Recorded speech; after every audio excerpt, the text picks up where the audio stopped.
All right, it's 6:30. My name is Jeff Hester. Welcome to tonight's Mappy Hour. This is a lot of fun. This is something we do once a month. We have a different topic every month. And I think because it's January and everyone's sort of has on their mind, like, what are my goals for the year and what do I want to do and what do I want to accomplish? And obviously for a lot of people, like fitness and getting fit is a big part of that. In a lot of parts of the country, the snow precludes a lot of the hiking that we might do or running or other things that we do to just kind of stay fit generally.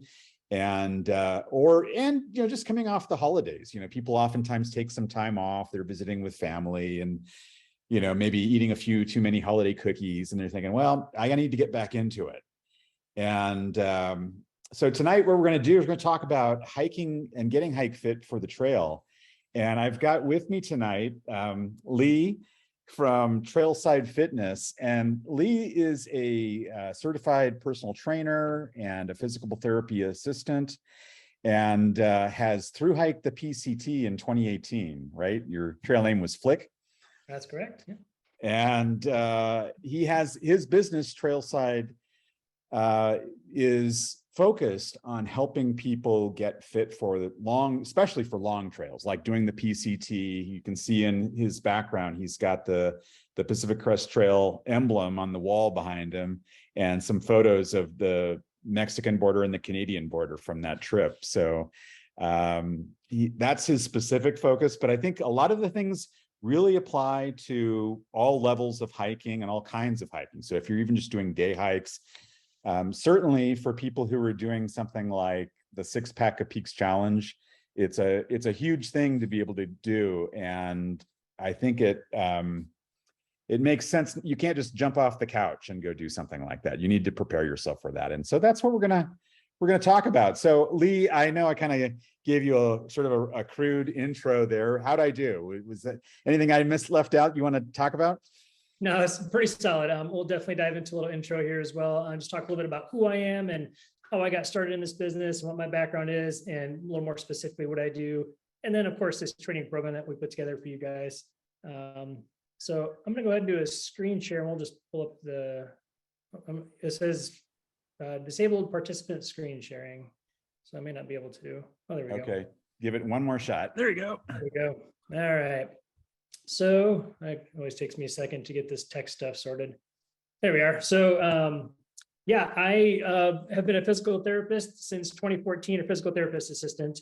So basically the PT would do the assessment and then I get to do all the fun stuff. So putting people through exercises and that sort of stuff. And that's what I really loved. Through that, I attained my personal trainer certification in 2016 and started this business in 2017 while I was preparing for the PCT. I was looking for a training program to get ready. Couldn't find anything and just kind of made up my own program, which worked pretty good. I probably did way too many lunges and not near enough loaded pack walks, but it worked out pretty well for me. And since then, I've really refined my system. I did hike the PCT injury-free in 2018. Yep, trail name is Flick. If you stick around to the end, I'll give you the details on that. I have been a writer for Backpacker Magazine since 2020. They reached out to me and asked if I'd write them some articles, which was really cool. I have been interviewed by Backpacker Magazine, Outside, Washington Post. So pretty cool to be able to be featured in my niche doing what I love. And I've been backpacking and hiking for over 20 years. Spent most of my hiking time in Wyoming, hiking through the Tetons, which is my happy place. And then just one quick fun fact. Last year, I had my clients hike over 30,000 miles on the PCT injury-free, which was a huge win for them. Every one of my clients that started the trail was able to finish. So I do have a system that works. And today we're going to go over a variation of that system for you guys. So what is this all for? So really for me, being able to enjoy your hike and not endure it. There is nothing worse than starting your hike, hitting that first hill, and you start huffing and puffing, and you're sweating like crazy. And the first thought that pops into your head is, why didn't I do something else to prepare? Why didn't I train? And the nice thing is training is an actionable thing you can easily do. It's going to reduce your injury risk. It's going to get rid of and reduce that negative self-talk, which no one needs to carry around with them. It will definitely increase your enjoyment, help you be more present, and obviously boost confidence. We're out in nature to disconnect and have a good time. And this is a great way to help make sure that we're setting ourselves up for success.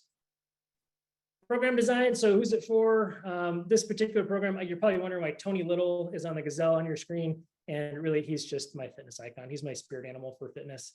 But this program was designed with body weight. Hey, Lee, Yeah. I hate to interrupt for just a second, but all we're seeing is loading on the screen. Oh. There we go. Yeah. Okay. We'll go this way. So now you can see Tony Little if you were interested in what Tony Little was. That's a crack up, that picture. Well, there we go. So this program really is designed for a wide audience. That was its intended reach. So teenagers all the way up into someone in later years. And really, body weight exercises are ideal because there's a low barrier to entry. Most people are fairly comfortable doing a body weight squat or something like that. And these programs are easily scaled. You can add dumbbells to the movements, a loaded pack. It's really easy to make the movements more challenging just by grabbing some dumbbells. So nice and easy for a wide audience. So diving into any program, I think it's always really important to discuss the pain versus soreness. And I think a lot of people are in the no pain, no gain category, but it really doesn't set us up well for success. And there is a good pain and a bad pain. And it's important to make the distinction between the two. So good pain, you know, that little bit of muscle soreness that you feel maybe the day after your workout or maybe the next couple of days doesn't limit your ability to move. You're not afraid to sit down on the toilet and have to stand back up because your legs are so sore. That would be a little too much on the exercise pain. We need to back things off a little bit at that point. But with working out, you should feel your legs burning a little bit. Your brain's going to tell you to stop an exercise before you should in terms of discomfort, and that's pretty normal. So just check in with yourself. Hey, does this still feel safe and comfortable? And am I okay? And if the answer is yes, by all means, continue. As long as your form is nice and safe. It's always quality over quantity in terms of repetitions. Bad pain, sharp, stabbing, burning, electric, any of those things, not good. And again, your intuition will tell you that's not a good pain versus like, okay, I just tweak something a little bit. I think I'm going to be okay. So really listen to that and don't push into the bad pain category. Obviously, if you're having pain with the movement, stop and don't continue. Let's see, the workouts. So this particular program, it's a 12-week plan. And I broke it up into 3-week phases. So you'll have 4 different training blocks over the course of the program. What's nice about this approach is it gives you a little bit more exposure to training. Oftentimes 12-week plans, you would do maybe like a 4-week block and you only get 3 of them. This gives us a whole nother training phase, which is ideal. On top of the training for this program, definitely encourage you to just walk a lot, do a loaded pack walk, and then progressively add miles and pack weight. And we can talk about that a little bit later as well. But definitely getting some time on your feet with any training is gonna be really important. Just make sure we're getting the body used to the carrying a heavy pack and that kind of stuff. And this will be the same whether you're doing like day hikes, weekend warrior stuff, something a little bit more intense, or something even longer like the PCT. So workout terms, not everyone's familiar with these, so it's always nice to run over these. Repetitions or reps, just the number of times you would perform a movement. Reps complete a set. So if I say, hey, give me 15 squats, that would be 15 repetitions. And then after you complete those 15, that will be 1 set. So in your workouts, you might see sets listed and it would say 2 sets of 15. That's 2 sets of 15 squats. So fairly straightforward there. And then this program is also set up to be rest-based training, meaning if at any point you get tired during your set of 15, stop, breathe, shake things out, and then pick up right where you left off. So for example, if you had to rest on rep number 11, take a short breath or a short rest, just a couple of breaths is fine. And then get back in and start with rep number 12, 13, 14, where we left off. Don't start all the way over again. I really like that approach. It's nice to build some of the strength and endurance, and it gives you a little bit of flexibility with adjusting weights and that sort of thing. So experience level, this will vary quite a bit. This seemed to be the easiest way to break it down in terms of aiming for sets and repetitions for the program. And I just put beginner as anyone who's new to exercise, or if you've had an extended break from any kind of programming, or maybe if you've never really followed a structured plan before. So I'd aim for 1 to 3 sets of 10 to 12 repetitions. And this gives your body plenty of time to adapt to the movements. It'll limit the soreness, which is good. And ultimately reduce injury risk as well, because we're not overloading the body with too much activity. Intermediate, so 2 to 4 workouts per week. You followed a structured program before. You've got a little more familiarity with movements and maybe workouts in general. For this one, 2 to 3 sets, probably 12 to 15 repetitions would be a good rep range. And the reps here are going to be a little bit higher because these exercises are body weight and there's not a lot of external resistance with like dumbbells or anything like that. So that's why these repetitions are a little bit higher than you might typically see. And then for advanced, if you're currently working out, maybe 4 to 6 times a week, you're very comfortable in the gym with workouts and routines. This might be a really good rep range to aim for, that 15 to 20 and 3 to 4 sets. And then with this program, there'll be a point where maybe partway through you say, you know what, I think I'm ready to progress my sets or repetitions. Feel free to make that jump on your own, as long as your soreness isn't too much after the workouts and you feel like you're rested and recovered pretty well. Warm up and cool down.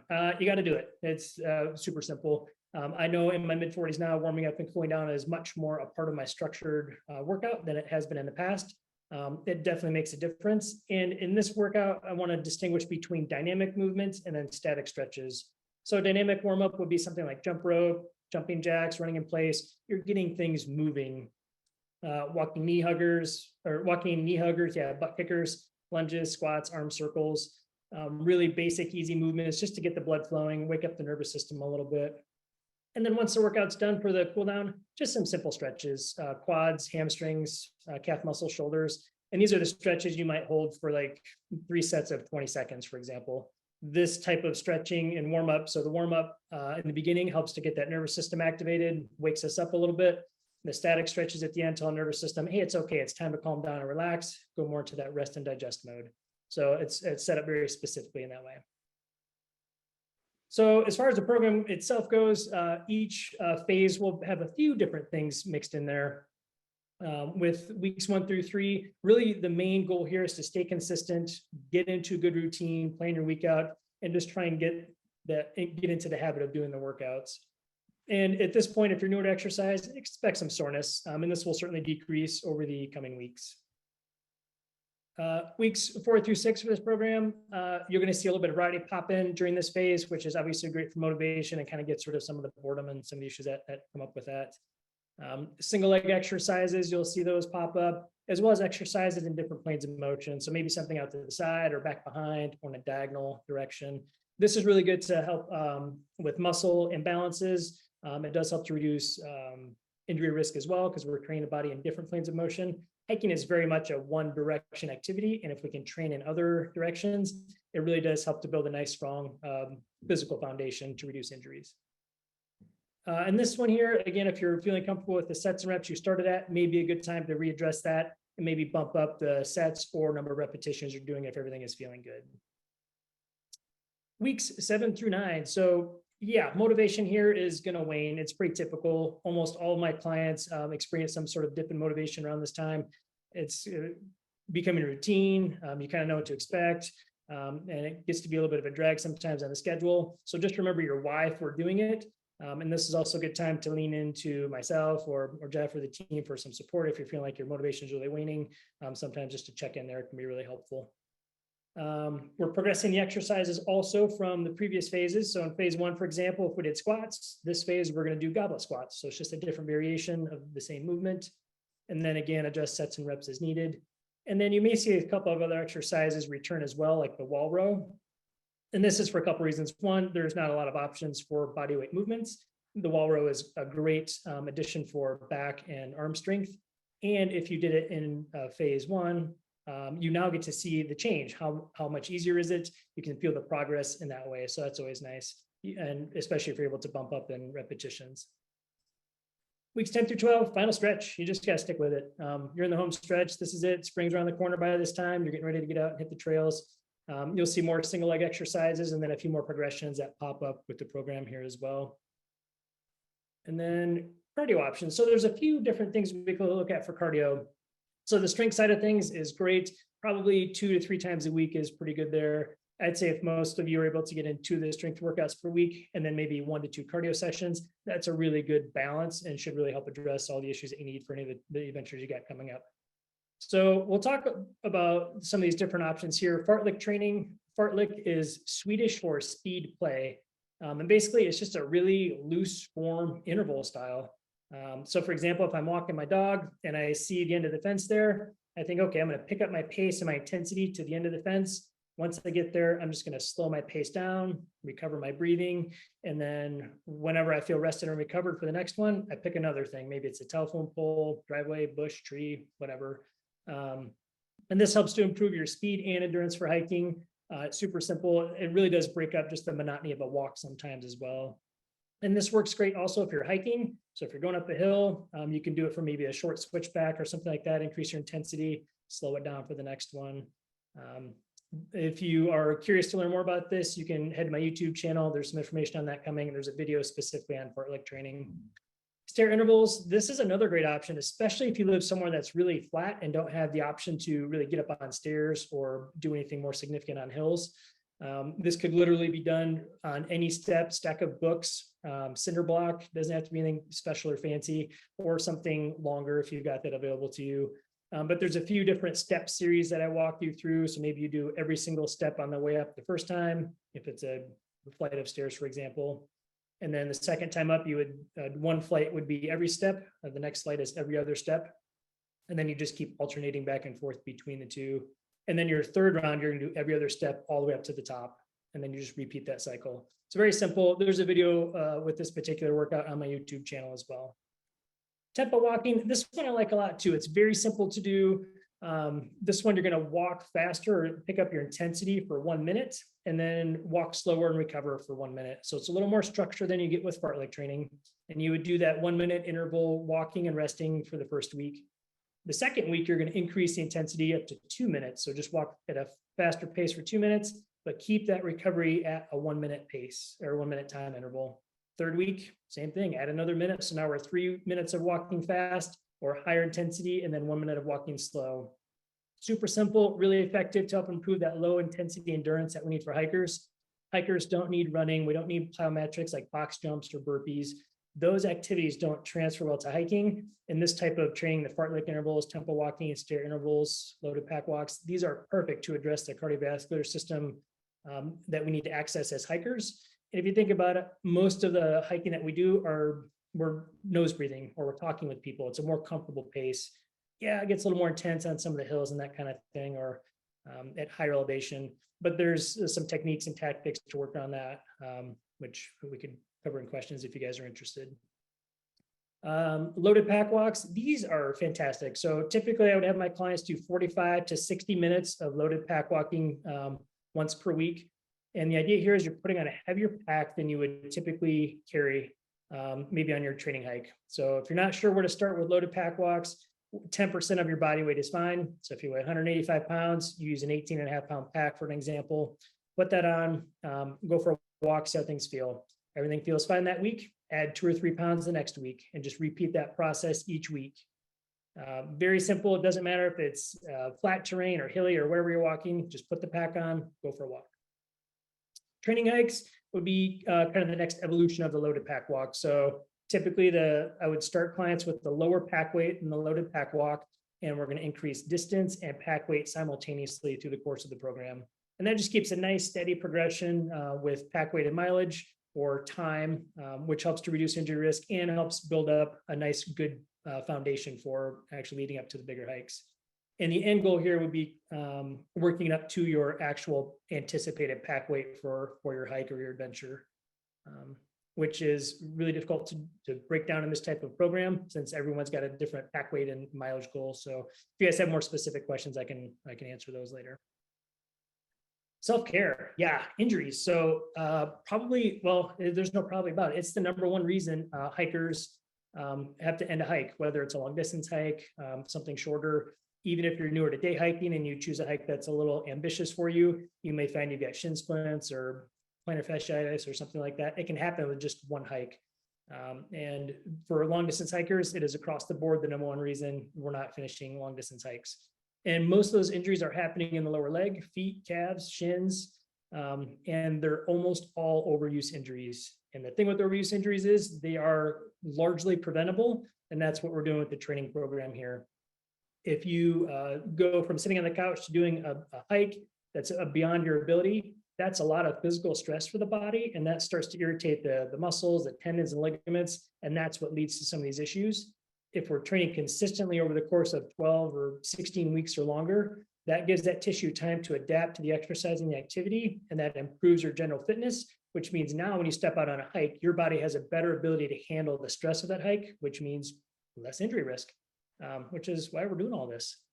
As far as the self-care stuff goes, there's some really basic things you can do as a hiker, whether you're on the trail, or if you're just taking a rest break, a day hike, or once you get home. The best place to access this is going to be through my YouTube channel. So just go to YouTube and then search Trailside Fitness. I'll pop right up in there. And then go to the hiker self-care playlist, and there's a ton of videos in there. You'll see one specifically for feet, calves, shin, and lower leg. And then a couple of my favorites, the rest stop recovery. This one is super simple. I use this all the time on the PCT, and every time I did it, my next few miles always felt so much better. My feet would get really tired and sore.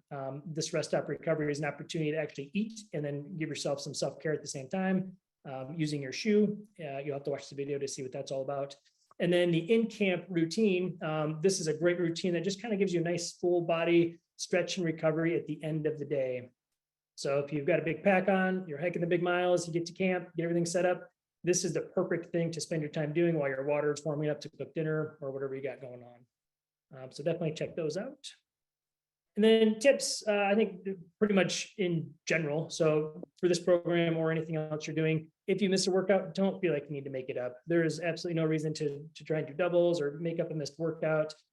You can't cram fitness in, and more isn't better.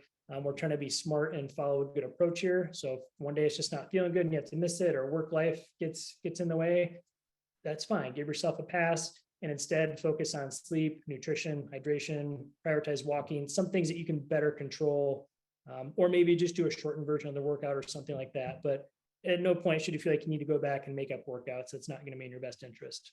We do need that rest, and we do need that recovery time. And then a number of you have actually reached out through Instagram. I've become followers, and I typically message my new followers and say, hey, how'd you find me? And it was through Jeff here. So I've asked to or answer a few questions on the program already, and just hiking in general. So definitely follow me. Here's my social stuff here. I'm pretty active on Instagram at Trailside_fitness. Facebook, you can find me. I probably spend a little less time there. And then YouTube, I'll put up videos semi-frequently. Website, certainly has got some blog articles and videos and things there. And then you can also find me at backpacker.com. You just search my name in the little search bar, and all my bylines will pop up for them, which is pretty great. And then for some of you that might be doing something more ambitious, obviously I do have a more specialized, more comprehensive and personalized approach to training, which is mostly the coaching that I'm doing currently for clients. So if you're planning something like the PCT or the John Muir Trail or Wonderland Trail or something, and you're looking for something a little more specific, or how to work around an ache or pain you're having, reach out to me. We'll start a conversation and see if we'd be a good fit for each other. But beyond that, I think I'm happy to open it up to any questions that you guys might have, and see what we can iron out. Awesome. Hey, Lee, thank you so much. This has been a lot of great information.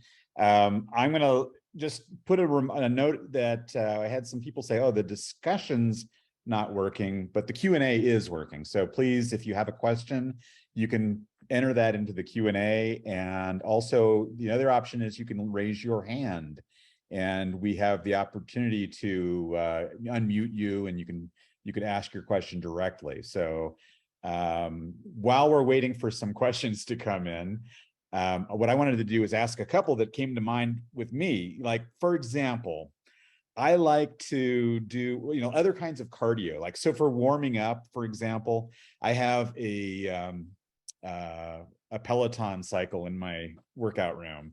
If I do a workout to kind of just warm up my body, is that a good alternate, or is that an acceptable alternate? Yeah, absolutely. So yeah, cycling, elliptical, just head out the door and go for a walk around the block. I think that's always fine. We're just looking to get the body temperature up a little bit and just get moving. Doesn't have to be anything significant. I certainly won't overthink it. Most of my current clients are just doing a stretch and just some like easy hip and core exercises, and then right into the workout. So it can really be simple. No need to complicate things here. Okay. Another thing that I wanted to just suggest, and that this is when my wife and I were training to do the John Muir Trail years ago, we, to do the pack weight hikes, what we would do is we would save some, empty gallon jugs of water, and we'd fill them up with tap water and cap them off, screw the cap on, and figure out, calculate how much weight we were carrying with that. And we were doing that where we'd go up the hill, up, whatever the climb was.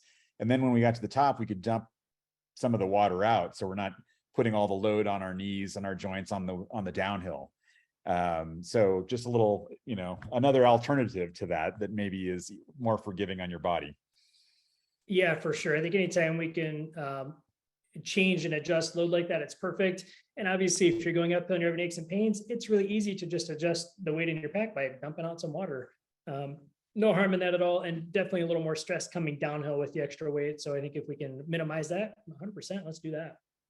So Lee, Heather's asking, is there any big difference between a PCT or through hiking training, and then the kind of training you would do for like a big one day, like doing Mount Whitney in a day? Yes, quite different, actually. So I think if you're doing like the Whitney climb, where it's a lot of like 99 switchbacks, if you're coming up the Whitney or the Whitney portal, versus coming up the backside, like through the PCT, approach for training would be quite different. So for through hiking or section hiking, I'd be looking to really work on muscular strength and endurance, as well as address a lot of the common aches and pains. And the time frame for the body to adapt to that training is much longer than it might take to get ready to do something like Whitney Portal. Certainly Whitney Portal is a very challenging hike. Those 99 switchbacks, I gather, are no joke. And I was really thankful I got to come up the backside when I climbed it and not the portal side. Those folks that were cresting that final one were just like looking ready to be done. So I think is an approach for like the Whitney Portal, maybe a lot more step ups or hill work are going to be important, as well as a lot of step down work to work on the eccentric strength. So as you're going downhill, you're not getting like the jelly leg, that kind of thing. And then endurance, just really building up the cardiovascular system. It's a lot of uphill, working to find a pace that's going to be comfortable. So fartleks might be a good thing to add in there.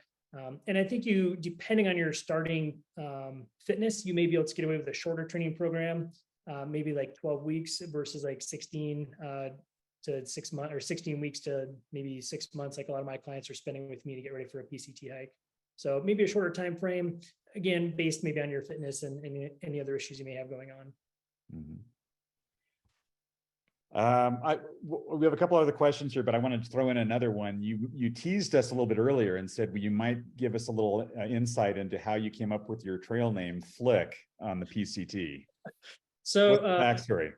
Yeah, so if those that aren't familiar with trail names, so on the PCT, you're generally given a nickname that you can 100% reject if you don't like it.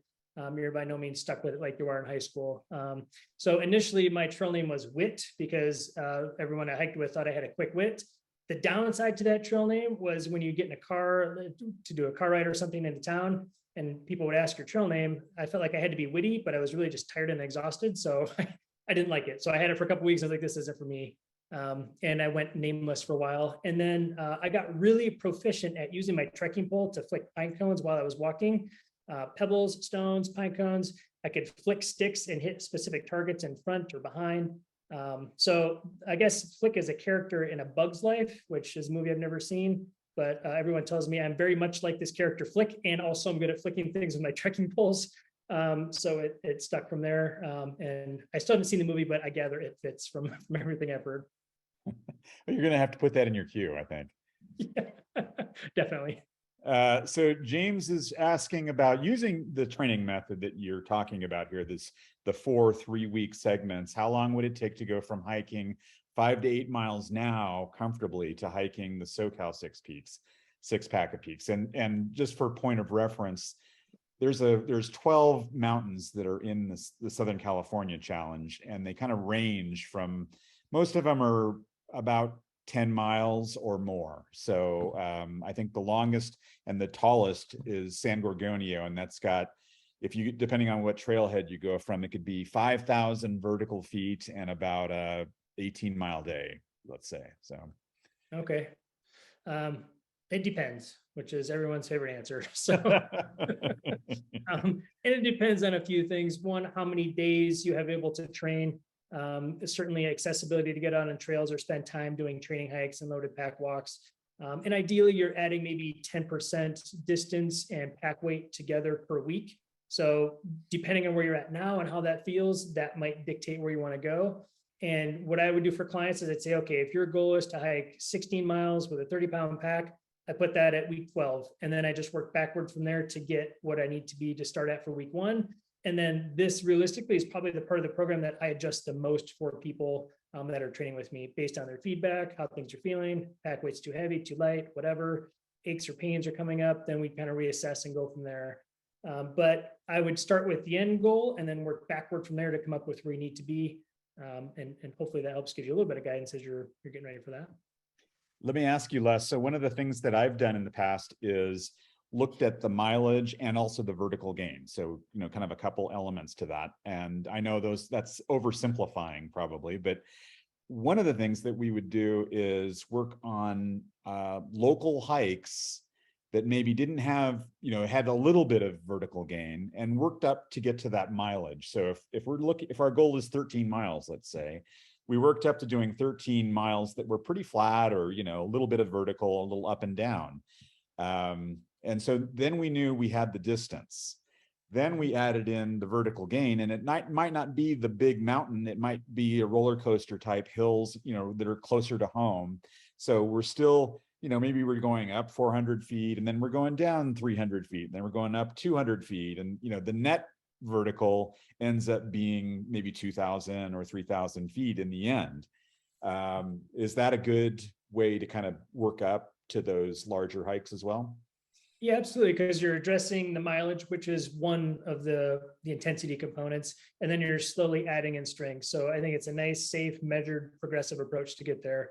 And it's obviously going to vary a lot depending on your availability with mountains nearby or stairs or hills, or if you're just stuck in flat ground, those sorts of things. So it really does depend. And this is where, yep, you found a great approach. Hey, you know what? I think if we get the mileage, then we can tweak the elevation a little bit while still training and kind of see where we're at and then assess from there. So yeah, smart, nice approach. Tom says he's 62 and he's definitely noticing his balance getting to be a little more of a challenge. What kinds of things can older folks do to help improve balance for injury prevention? Yeah, great question. Older folks and younger, for sure. And balance definitely decreases as we age. Those balance receptors typically live in the joint surfaces. And as we get injured and age and all that stuff kicks in, a lot of times those balance receptors kind of go on mute. The good news is you can turn the volume back up on them by just working on balance. And probably the easiest way to do this is while you're brushing your teeth. You got 2 minutes, you're standing there. I'm kind of an idiot, so my toothbrush beeps every 30 seconds, so I know how to brush my teeth.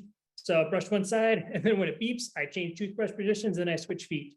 And I do that for 2 minutes. So there's 4 minutes in the day doing that. While I'm making coffee, I'll stand on one foot. Pumping gas, you can do it. I mean, waiting in line at the grocery store, it doesn't have to be weird, but you can just, kind of shift weight to one foot. I like barefoot the best because your foot has like 20,000 receptors on the bottom of it, which are made specifically for this balance activity. And if you're in a shoe, again, your body's not getting the input that it needs for balance. So take your socks and shoes off, do some balance work there. And I would start with eyes open, using it. The nice thing about brushing your teeth too is the counter's right there. So you can just grab that for balance support if you need it. You can also use a doorway or a wall or whatever's handy. Once balance gets easy on that single leg for about 30 seconds, kind of work it up to 60 seconds. Once you get to 60 seconds, great, let's make it more challenging. Stand on a pillow or a cushion, maybe add a little bit of movement with it. So a reach across your body, up, back, and make your body kind of adjust and have to shift to that to work on balance that way. And start back at 20 or 30 seconds with that, and then build up to a minute as well. And then there's other things you can do as far as like closing your eyes for balance, which gets much more difficult since balance is largely visual. And typically I would have folks work up to at least a minute of dynamic balance. So something on an unstable surface like a pillow or a cushion, doing some sort of reaching activity before we go with the eyes closed version, because it's definitely typically a much shorter time frame that you're able to hold that single leg balance with your eyes closed. Oh, great advice. Phil says he's an avid hiker. I know Phil. So Phil, thanks for asking your question. He says, I'm an avid hiker, probably more than most. I would agree with that. I know Phil. Some might say extreme. Over the past year, I've been experiencing knee, hamstring, and glute issues, likely due to overuse. What are some good recovery exercises I can do to help reduce muscle and tendon aggravation? Yeah, great question. And it depends. So a lot of times it's just the good answer for everything. So for something like overuse injuries, there's a few different ways we can approach it. And typically if we're experiencing overuse injuries, some rest is needed, but also we need to keep moving. So maybe shifting workouts or adjusting your hiking intensity, whether it's reducing elevation or mileage, so you can still get out and get the mental benefits and kind of check that box instead of just languishing at home watching Netflix. So I think there's other ways we can address overuse injuries specifically for tendons, and that's with tempo training. So take the Achilles, for example. If you're having calf pain, calves, Achilles in particular, really need heavy loading and they need time under tension. So think you go up to the top of a calf raise, your heels up in the air, you hold that for 2 seconds and then take 2 or 3 seconds to lower back down. That gives that tendon a lot of activation. That's going to bring in blood flow and oxygen, which is going to help the tissue heal. It can be very similar for things like hamstrings, glutes, really focusing on those muscle groups. Knee pain can be a little different because there's a lot of factors, and knees are typically kind of a squeaky wheel. They're stuck between two really mobile joints, your ankle and your hip. So if you're having glute issues, that could be affecting your knee. It could also be coming from your feet. So I would look to train those areas and make sure there's good balance in quad to hamstring strength, and then also make sure you're addressing self-care along the way. Are you stretching? Are you massaging? If you're an older guy and you're pretty active at 62, maybe you really work on the mobility piece is going to be pretty key to kind of unlock some of that tightness that you're having. Those would be probably the lowest hanging fruit that you could actionably approach. Great advice. Sheila is asking about what the average weight would be in a pack if you're doing the 6-pack of Peaks challenge. She's 5'2" and 220 pounds. I'm going to just take a stab at this because we're talking about day hikes. And I think, Sheila, you could probably calculate this yourself by grabbing your day pack and loading the water and layers and the 10 essentials and the snacks that you would be taking. And you'll have a pretty good idea of how much weight your pack is gonna be. The biggest variable in that is going to be water, because some of those hikes you're out there for a long time.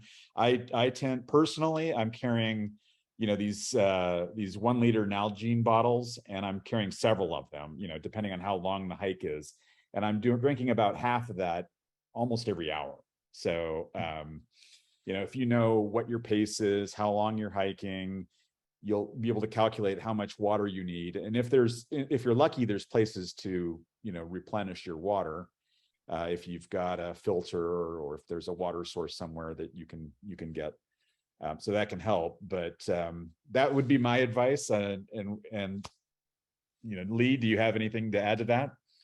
Yeah, so perfect. Yep, just weigh what your 10 essentials are, maybe some snacks and some water, and see where you come in at. Ideally, your pack was it like 20 to 30% body weight is kind of the anticipated max. So if it's a day pack, it should be for you under 24 pounds, most likely is going to be like a good range. And really a day pack shouldn't be much more than that, I wouldn't think.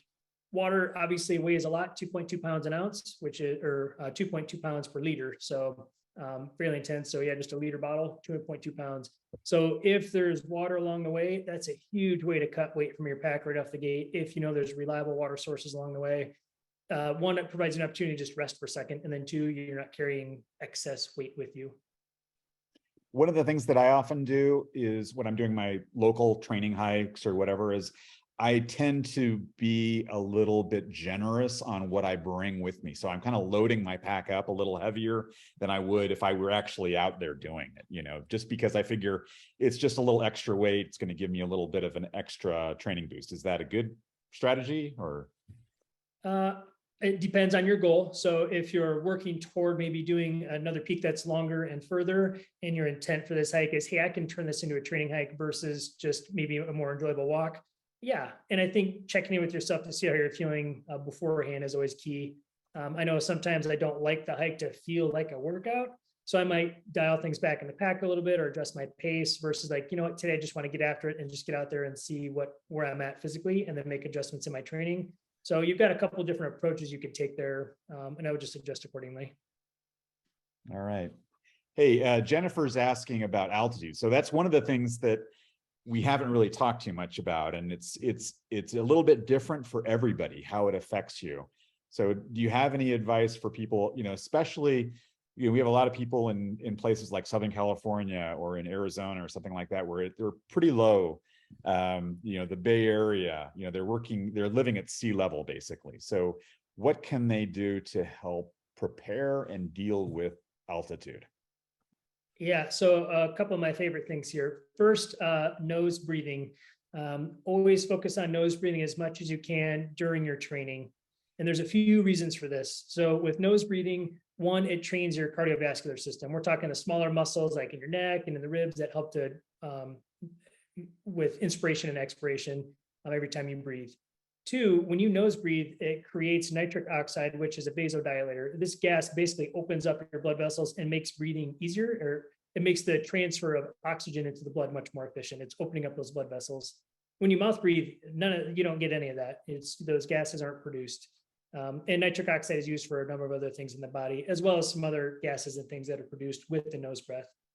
So if my clients were always focusing on nose breathing during the workouts, training hikes, fartlek intervals, whatever we're doing, maybe 90-95% of the time. Certainly there comes a point where you need to take a gulp of air in. Yeah, do that.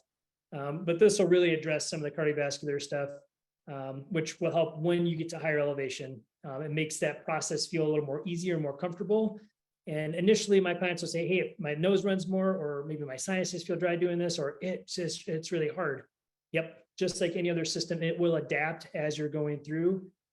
I've done this test on myself numerous times just to see how effective it is. So I do a 5,000 meter row on my row machine, and I would just go as fast and as hard as I could, breathing however I wanted. And maybe it was 20 minutes, let's say, and I get done. And I'm on the floor, hands and knees, just in a puddle, I need minutes to recover. Very difficult. I did the same row a week later, and it was all nose breathing. My time was 20 minutes and less than 30 seconds. It was a very small change in actual time. And when I was done, I was comfortably undid the straps, stood up, took a couple of deep breaths and walked away completely fine. It is such a significant difference in terms of your body's ability to maintain oxygen and CO2 levels in your body with that nose breath. When you mouth breathe, the levels get out of balance and you're constantly trying to blow off more CO2. And that's why as you start mouth breathing, it's harder and harder and harder to catch up. Nose breathing, you keep those gases in balance and it makes it much easier. So first of all, 100% do nose breathing as much as possible in your training and then on your hikes. Second is weight train. So the more fit you are, the better you're going to handle elevation. And this is a lot of physiology comes into play here because altitude can affect us all quite a bit differently. And if you've never had problems before, that doesn't mean you're not guaranteed to not have problems in the future. So if you're able to stack the cards in your favor with a better level of fitness, you tend to have less impacts at elevation, nose breathing. And then the third thing is drink water. It's so much drier and there's less moisture in the air, typically at higher elevation. That's going to dehydrate you quicker, and 2% reduction in hydration is going to have significant impacts on your performance, as well as just your ability to think clearly and make rational decisions, which is obviously pretty important depending on the hike and situation you're in at high elevation. So I would say those would be the big three to focus on. So kind of a follow-on question from Madeline. She's asking, is it better to hike a little bit slower but use nose breathing than, maybe a little faster and mouth breathing?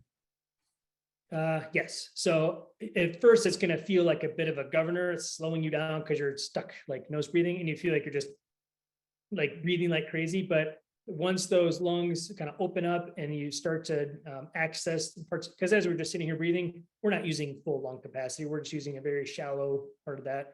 As you're exercising and taking those deeper breaths, those lobes start to open up. We're accessing some of those different tissues. That's allowing us to take in a deeper breath and process more oxygen. And the volume you take in starts to increase. As you're hiking, it tends to improve, same as anything else. 15, 20 minutes into your hike, you should have those lungs kind of opened up and feeling much better at that time. So I would say, yep, start slow and see how it feels. And then as that cardiovascular system improves, it's a good chance to just check speed. This is really great to do on a hike that's nearby you that you can consistently test or retest on and see how much progress you're making. Oh, that's a great point, Lee, because I think one of the things that's been helpful for me in the past is to have sort of like a go-to trail that I do at least once a week, because it's a super way to kind of measure your fitness progress over time. You know, there was a trail when I was living in San Clemente that we called Roller Coaster Ridge, and it was only like 4.6 miles, but it had about, I don't know, almost 2,000 feet of vertical in the end. And we would do that after work on Wednesdays. And then we'd go out for tacos, fish tacos afterwards. So it's like a fun social thing. But over time, like there's certain hills that were just hellaciously steep. And over time you go, oh, that's so much easier than when I first started doing this. And you don't get that unless you do some repeat hikes on the same trails over and over again. Yeah, and fitness is one of those weird things where, like, if you're deadlifting, for example, deadlifting never feels easier because the weight's always progressing. So whether you're lifting 300 pounds or 100 pounds, the first time you lift 100 pounds, it's going to feel heavy. The first time you lift 300, it's going to feel just as heavy as the 100 pounds did. Like, there's this like shifting baseline, they call it, where like as you're getting stronger and things are getting fitter, exercise never really feels easier. It always feels challenging, and there's a reason for that. It's and part of it is physiological. The other part of it is just mental. But I think as you're progressing with your hikes and your training, and you're able to retest multiple times, you can check in like, hey, how did that feel? How's my energy? Was it consistent? Did I have better breathing? Was my time better? If not, was it slower? What was my sleep like? How much stress am I under? There's a lot of different things you can look at to see. So even if progress isn't really where you want it to be, you can look back and see, oh, okay, I didn't sleep that well this last week. I'm under a lot of stress with work or family. And that can certainly play into it. Even hydration, or maybe the meals you're eating before or after can impact it, or what you're eating during can impact it. So if you're able to do a hike consistently enough and kind of track some of those things, it will give you a pretty good measure of kind of where you're at with your training and your fitness. This is kind of related to this. David was asking about training for higher elevations. He's done San Gorgonio, which is about 11,500 feet. But he wants to do Whitney, tallest peak in the contiguous 48 states, over 14, and some of the other ones in the Sierras. What are some of, obviously the tips you've just given us are great. Is there anything else that you can tell us that might help him prepare? So step ups and then self-care are going to be key, especially for a lot of those ascents. And there's, where did I see? It was like 1,000-foot step up test. So you basically would measure the height of your box. If it's 18 inches, you would do the math to figure out how many steps you need to take to equal 1,000 feet. That can be one test you could do to kind of test your fitness and see where you're at in terms of preparing for some of these big hikes. And that one, you could certainly be repeatable. It's very objective in that way. You get a time and then you get the height. It's all, it's math and science. So super simple in that way. That will be one thing you could do, I think, just to build up some of the strength and endurance for those longer hikes. If you're doing a structured program like we've got here, I think that's fantastic. You can also end it with a finisher. So maybe like 10 minutes of step ups, or repeat that a number of times. That's always gonna be really helpful. Also downhill. I think working on that eccentric strength. So like step downs are really key. Something to focus, because obviously what goes up, it's got to come down. And downhill is those of us who are more experienced hikers. If we're given a choice to hike up or down, we're almost always going to choose, we'd rather hike uphill than downhill. That extra load, the gravity assist coming downhill can be very difficult. So working to strengthen that downhill piece is going to give the knees a lot more support and just kind of ease the overall ache, pain, and jelly leg stuff that we get. So I wouldn't neglect the downhill piece. I would just make sure and factor that in. What about acclimation? Because that's one of the factors. Some people I've met, they will suffer from altitude sickness, regardless of the training and everything else they've done. That can be a real problem.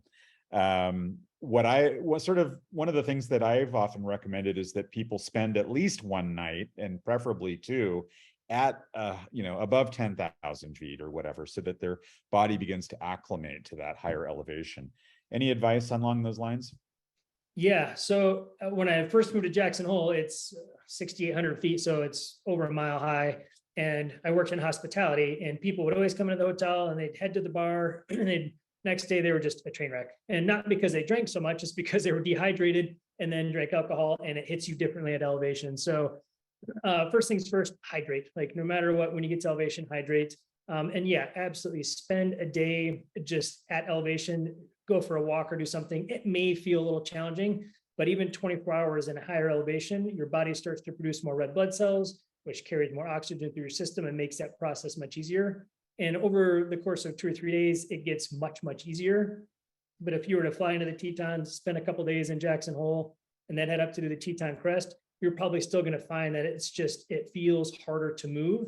And as the days go on, you'll start to feel that get easier and easier as your body's still producing more red blood cells. So time and then exposure are pretty key, as well as hydration. And I'm just going to throw in Bill heard some advice. He'll do San Gorgonio at least twice before doing Whitney. Just, he's doing 11.5. It's pretty darn close. It's a tough, long hike with a lot of vertical gain. And so his body's in good condition, at least for that Whitney hike when he gets there. It may not be the same elevation, and it's still going to probably hit you a little different. Once you get to Trail Crest, you're going to feel it. You're definitely going to feel the elevation. One last thing, and then we'll wrap up. This has been a lot of fun. Madeline Prager asked something about checking your heart rate. You haven't mentioned that. A lot of us, like myself included, I've got, an Apple Watch that, shows me my heart rate more or less. And any advice on, devices or technology that's going to help us track and keep, track of that, and that might help us as we're training? Yes. So I typically don't do much with my clients as far as like wearables go. The efficacy or the accuracy is varying. I think it's getting better, but it's not 100% accurate. And some people really like to follow the numbers and the data, and I think that's fantastic. If that's you, yep, go for it, especially if it's a motivator for you, getting your 10,000 steps or what have you in, 100% do that thing. Typically for my clients, I don't like to push that extra piece on them, but I would say if you're going to do some sort of heart rate training, typically there's, 5 zones. So try and stay in like zone 2 or zone 3 for your cardio training, which is at sub-maximal level. Should feel comfortable. You can carry on a conversation, maybe short sentences. Beyond that, you're into the higher elevation or the higher output levels, and that's not going to train the right system we need specifically for hiking. So whatever simple test there is to, if your age or your heart rate minus your age or whatever it is that, kind of figure out your heart rate, use that to kind of give it a rough estimate to see maybe what zones you need to be in for that, because it's going to fluctuate a little bit for everyone. I think it's 220 minus your age, I think is what it is for the basic test. Yeah, for me, one of the things that I can almost tell without looking, because I have an Apple Watch, it'll have my heart rate, but I can tell without looking where my heart rate is based on my breathing and sort of the exertion level that I have. And so it's kind of a good way to sort of validate, like, oh, I need to take a break, I need to rest for a moment, or I need to slow my pace down, take shorter steps or something like that, because my heart rate's going a little bit too higher than I want it to be. So probably something for some people to keep in mind. Yeah, I really encourage my clients to just, how do you feel? Like, does it feel intense? Like, what's your effort level? Can you still talk in sentences or not? If it's super easy, great, increase your output a little bit. If it's too difficult, scale it back some. But being able to check in with ourselves, kind of see where we're at, I think that's a really valuable skill. And sometimes if we rely on technology too much for it, we're not really checking in with ourselves. We're just relying on a device to do that. But I certainly wouldn't discourage anyone from using those things. Yeah. We had one more question that came in that doesn't really pertain to tonight's discussion from Ching Li about preparing for high elevation trails that might be snowy or icy. So I am going to jump in and give a quick plug for our next webinar coming up on January 30th. We have Kurt Wedberg, who is the founder of Sierra Mountaineering International, and he's going to be talking about sort of the difference between hiking in snow and winter mountaineering. And, there's a fine line there. And so, the things that you need to do to be prepared, the gear that you need to have, the training you need to have, the experience you need to have is not something that to take lightly. And it's probably not even something that you could, learn in a YouTube video. I mean, you might get sort of the basics, but it really, something like that where your life is on the line, you want to get some really good training for that. So we're going to talk about that. I know that's not the same as real world experience, but we're going to talk about where you can get that, and when, how to kind of gauge your the risk and to mitigate the risk, and to know when to turn around and come back another time when you're better prepared or where the weather's better and that sort of thing. So hopefully we'll be able to answer that on January 30th. And you can find the link to that in our events calendar on socialhiker.net. Lee, I just want to say thank you so much for being with us tonight. This has been a real pleasure. Thank you for putting together this 12-week program. We have a number of people who are probably online tonight. I haven't really gone through all the names or anything, but a number of them are doing our 12-week to hike fit challenge, which started last week. For those folks, they have, they can see all of the exercises and everything that are on there. Anyone who's not in that, we've already started, we're on week 2, but they can go to Lee's website and give your email address and access a downloadable PDF with a list of all of the exercises and links to videos and all of that information right there. So definitely go check that out. And Lee, you want to share that website address one more time? Yep, trailsidefitness.com. And I think on the homepage, there's a free 12-week program. Yeah, there is. Yeah. So there you go. Well, Lee, thank you so much. I really appreciate your time and all that you do for the hiking community.